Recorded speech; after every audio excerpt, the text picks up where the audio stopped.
Hi guys, welcome back to the channel. I hope you all are doing great. आज मैं वापस आ चुकी हूँ एक नए वीडियो के साथ और मैं एक ऐसे टॉपिक पर बात करने वाली हूँ जो आई एम श्योर हम सभी ने फेस किया होगा अपने लाइफ में कभी ना कभी, एंड हम तभी शायद नहीं जानते थे इस इशू से कैसे डील करें। And it's no other issue than bullying. Bullying यानी कि बचपन में हम अक्सर देखा करते हैं कि बच्चे एक दूसरे को डराते, धमकाते, मारते, पीटते या बड़े भी ऐसा करते हैं। तो इसी विषय पर मैं आज बात करूंगी और अगर आपको मेरी शेयर की हुई इन्फॉर्मेशन इस वीडियो में ज़रा भी अच्छी लगे तो प्लीज़ मेरे चैनल को लाइक, शेयर एंड सब्सक्राइब कर देना। एंड आपके कोई भी सजेशंस या फीडबैक हो तो डेफिनेटली मेरे कमेंट बॉक्स में लिख देना। And without wasting any more time, let's just get started with the video. So guys, bullying एक ऐसा इशू है जो आई एम श्योर हम सभी ने कभी ना कभी अपने लाइफ में डेफिनेटली एक्सपीरियंस किया होगा। I have been through it when I was in school, मैंने भी एक्सपीरियंस किया था। सो आज के वीडियो में मैं डेफिनेटली बुलिंग क्या होता है, कैसे किया जाता है, उस पर ज़्यादा फोकस नहीं करूँगी। मेरा प्राइम फोकस होगा कि मैं आपको कैसे सजेशंस दूँ आप बुलिंग से कैसे डील कर पाए, एंड ऑल्सो आप अपने फ्रेंड्स या फैमिली को कैसे हेल्प कर पाए अगर उनके साथ ऐसा कुछ हो रहा हो। उसके अलावा बुलिंग तो आजकल इतना कॉमन है कि मैं क्या बताऊँ। बुलिंग देखो तो आजकल साइबर पे भी होता है, इंटरनेट पे उसको ट्रोलिंग बोलते हैं, अगर वो कॉलेजेस में होता है तो उसको रैगिंग बोलते हैं।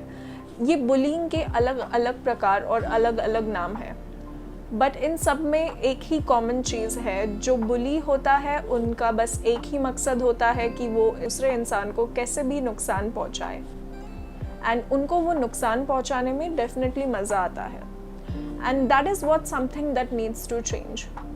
सो हम बुलिंग को कैसे कम कर सके अपनी लाइफ में और हम कैसे इसके साथ डील कर सके, आज मेरे वीडियो में मैं बस इन्हीं चीज़ों पे फोकस करने वाली हूँ। So guys, who is this video for? ये वीडियो उन सभी बच्चों के लिए है जो हमेशा बुली होते हैं, किया करते हैं, या जिनके साथ बुली हो चुका है पास्ट में। And I am pretty sure मैं अपने एक्सपीरियंस के साथ बोल रही हूँ। जब मैं खुद छोटी थी तब मेरे पास भी ज़रा सा भी करेज नहीं हुआ करता था कि मैं मेरे पेरेंट्स को जाकर ये बताऊँ कि मेरे साथ ऐसा कुछ हुआ है, या मुझे कोई बुली कर रहा हो, या कोई मुझे चिढ़ा रहा हो, या कोई मुझे बार बार एक ही चीज़ पर बोल रहा हो। इवन दो मुझे कितना भी डिफ़िकल्ट या कितना भी बुरा लगता था, मैं ये सारी इन्फॉर्मेशन अपने पास ही रखती थी एंड मैं मेरे पेरेंट्स के साथ शेयर नहीं करती थी। So I really want kids to go and walk up to their parents. I want them to go and share their experiences with their parents. After all, what are parents for? Parents अगर हमारी बात सुनेंगे नहीं और हमें help नहीं करेंगे तो उनका कोई मतलब ही नहीं।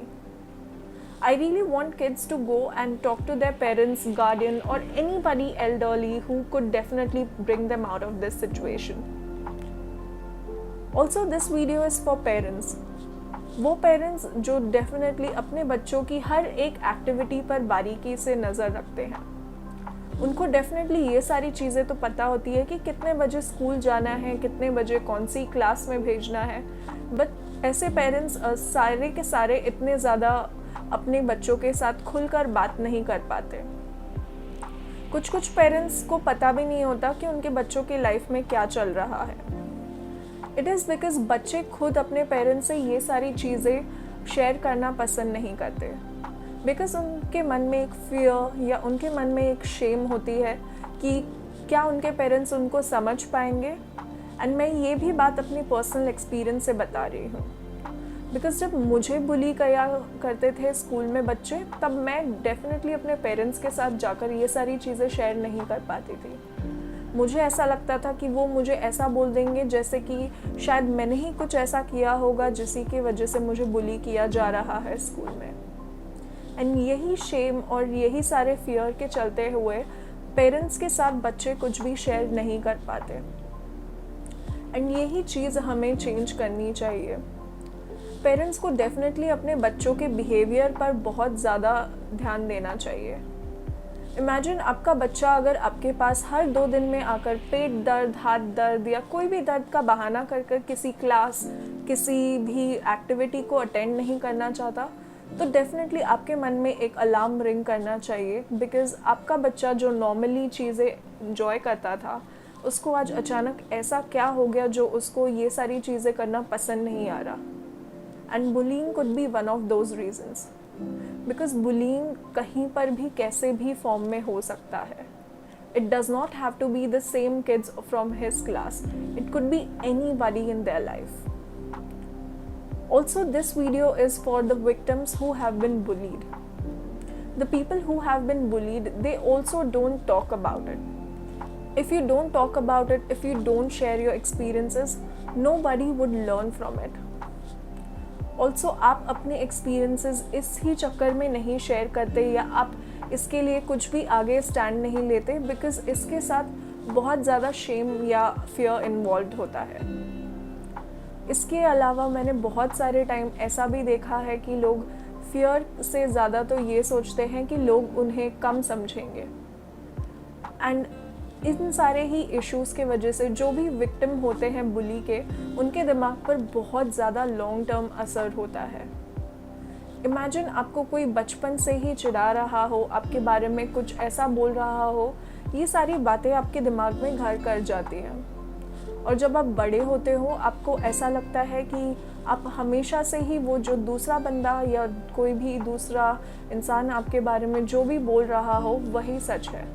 आप उनकी आइडियोलॉजी अपने बारे में एक्सेप्ट कर लेते हो, एंड जो दूसरों का परसेप्शन आप लेकर आगे जाते हो, आप डेफिनेटली बहुत ज़्यादा लो सेल्फ एस्टीम के साथ अपनी लाइफ जीते हो।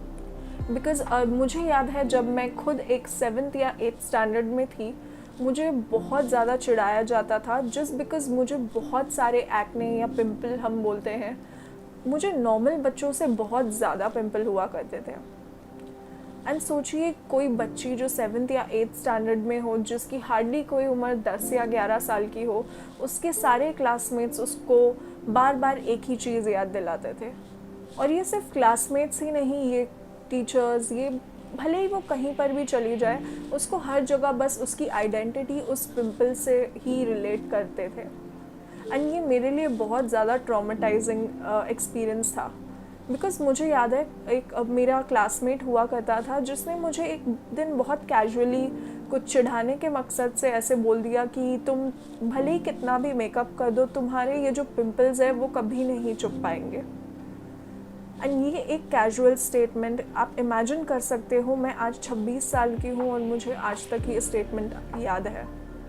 एंड इसके पीछे कारण ये है कि जब मैं स्कूल में थी, यही सारे स्टेटमेंट सुन सुन के मैं खुद को ऐसा कम समझने लग गई थी कि मैं किसी भी एक्टिविटी में पार्ट नहीं लेती थी।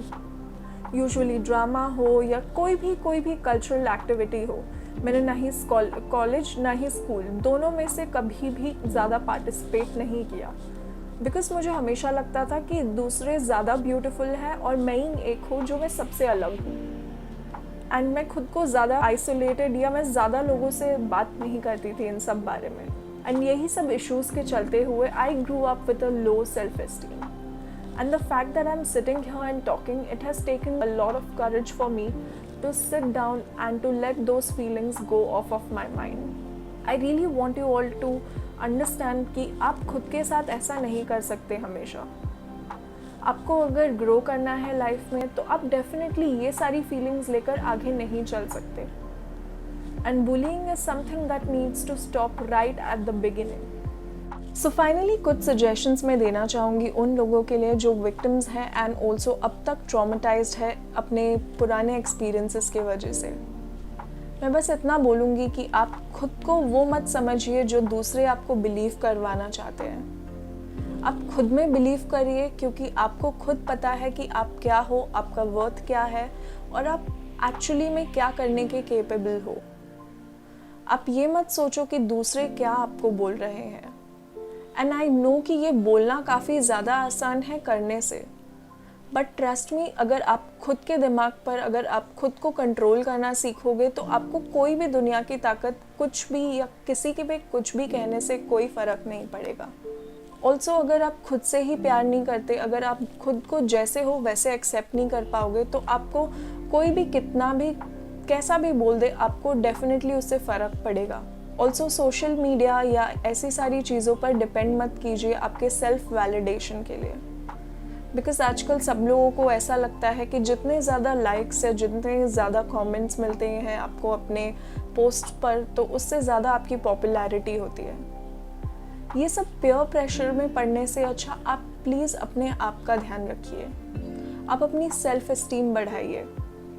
इनफैक्ट मैं बोलूँगी कि आप लोगों को जो चीज़ें करने में डर लगता है प्लीज़ आप वही कीजिए। Also a note to the parents who are also dealing with kids who have been a part of bullying, please आप अपने बच्चों से ज़्यादा कम्युनिकेट कीजिए। जो आपका कम्युनिकेशन गैप है वो डेफिनेटली कम कीजिए।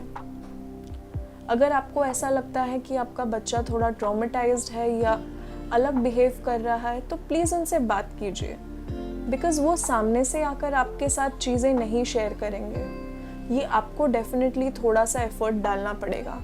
ऑल्सो अगर आपको ऐसा लगता है कि उनको कोई चीज़ बॉदर कर रही है तो प्लीज़ आप इमीडिएट एक्शंस लेने की सोचें, बिकॉज़ आप जितना डिले करेंगे उतना ही उनका जो कॉन्फिडेंस है वो कम होता जाएगा। And trust me, prevention is always better than cure. तो अगर आपको ऐसा लगता है कि आप ये सारी चीज़ें इग्नोर करने से चेंज हो जाएगी तो डेफिनेटली नहीं होगी। आपको खुद कुछ स्टेप्स लेने होंगे चीज़ें चेंज करने के लिए। सो बस इन्हीं सब चीज़ों के साथ मैं अपना ये वीडियो एंड करती हूँ। आई होप आपको ये वीडियो अच्छा लगा हो, एंड अगर आपके कोई भी सजेशंस या फीडबैक हो तो डेफिनेटली मेरे कमेंट बॉक्स में लीव कर देना। I will see you guys in my next one. Until then, bye bye.